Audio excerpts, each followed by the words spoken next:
Chapter 16. The Priest. The years passed, and the priest knew time was catching up with him.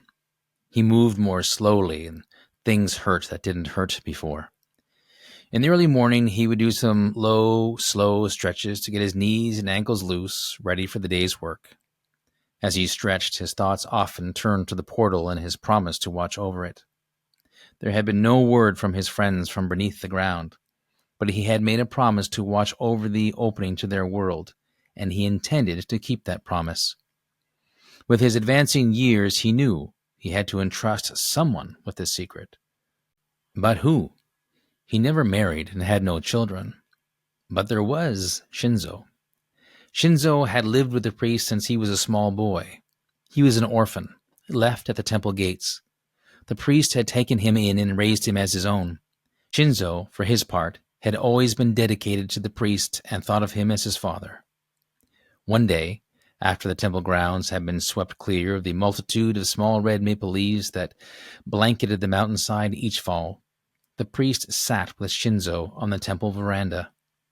On that quiet morning, he told Shinzo the tale of the people from underground. He told him about how the villagers had reacted, and why he had chosen to stay behind to watch over the entrance, waiting for the underground people's return. Shinzo listened with great intensity to every word the old priest said. He had heard about these gods, but he felt they were a fantasy, a story the older villagers liked to tell. However, he had seen over the years that the priest knew many things about plants, medicines, and the world in general that no one else seemed to know. He had never doubted the man he knew as a father, and he did not doubt him now. But he felt that the request to carry on the watch was too big of a responsibility, so with a deep, respectful bow, he declined. The old man's shoulders slumped, but he smiled nonetheless and nodded that he understood. By the following spring, the priest wasn't doing well, and he knew, with his age, that his time wasn't going to be long on the surface. He didn't want to pressure Shinzo, because it was a lot to ask of one person. And ask him to do what, after all?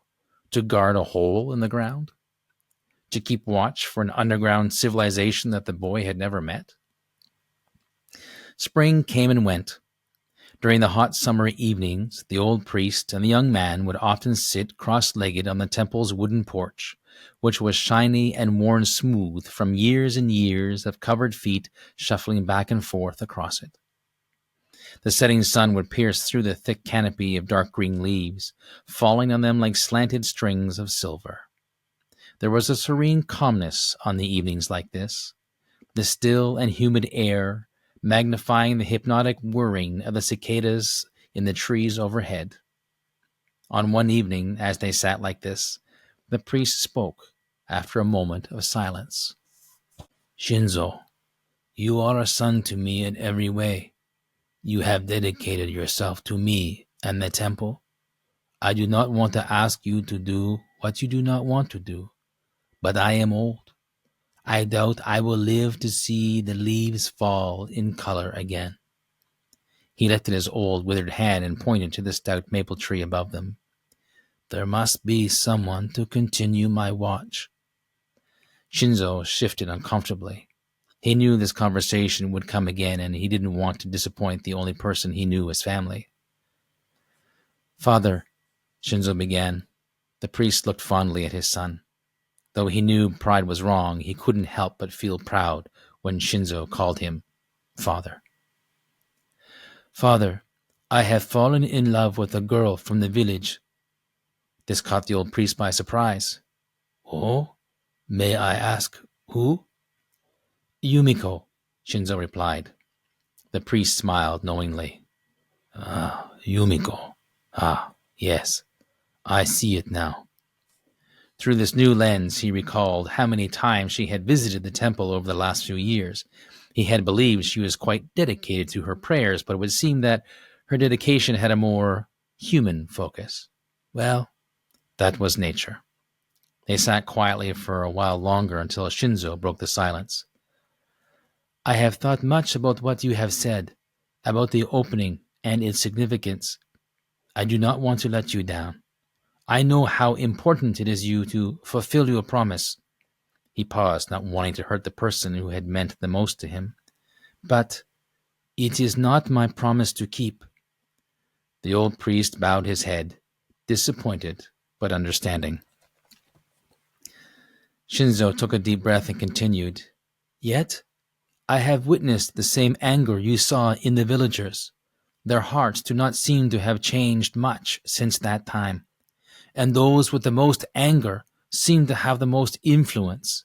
I see why it is important that we keep watch in hopes that the people from the underground will return one day, in hopes that we will be more accepting and that their knowledge shared with us will create a more peaceful life for everyone. He paused for a moment.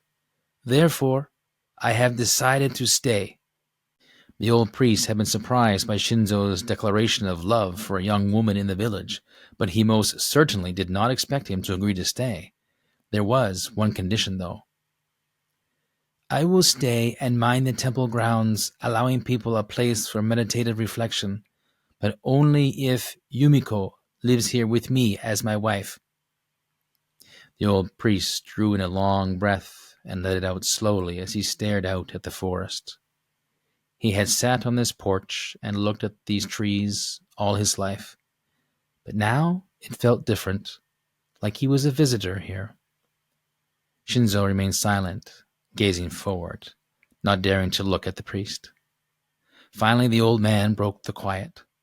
Turning to Shinzo, he said, This is a good compromise. I am well pleased.